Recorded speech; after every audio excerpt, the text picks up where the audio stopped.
Guys, nandito tayo ngayon sa Desa Park. Ayan, siguro mga 3 beses na rin kami nakapunta rito.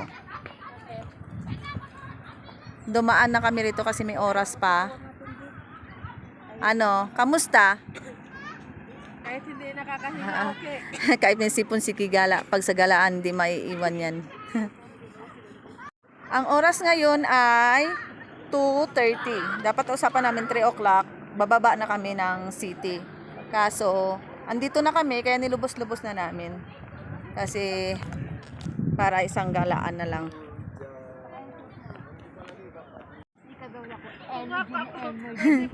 Ate, picturean mo ako sa camera.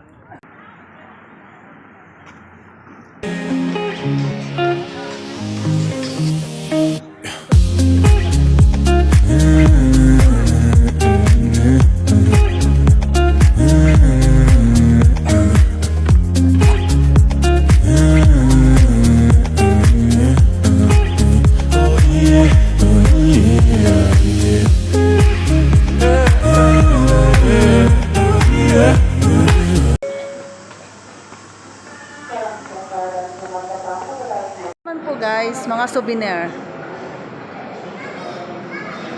Dito, ice cream.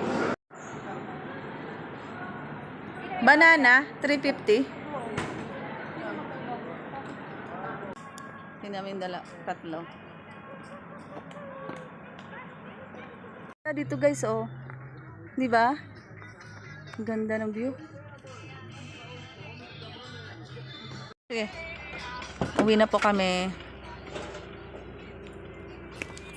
Alas 3:30 na.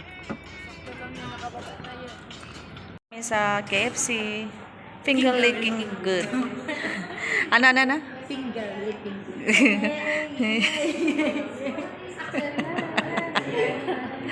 Kakain muna kami kasi gutom na po. Ano oras na? Alas 3 na? Mag-aalas 3 na po. Wow. Kakain muna kami guys. Lamig. Grabe ang daan.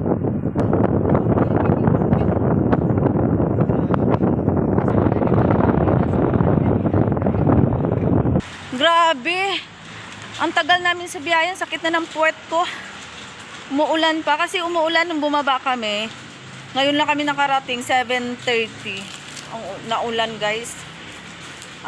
Buti na lang, mabait yung driver na sinasakyan namin. Kilala yun ni Ana. Bayad namin sa kanya. Umalis kami kanina ng mga alas 8.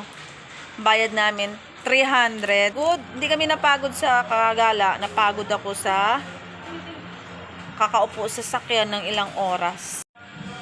Ang hirap magbiyahe. Ang balak pa namin sana ni Jen. Kasi alas 4, sabi ko, baka mga alas 6 makakarating kami ng city, manunod kami ng sunset. Diyos ko, anong oras na? Umuulan pa. Ang lakas ng ulan. Andito na ako.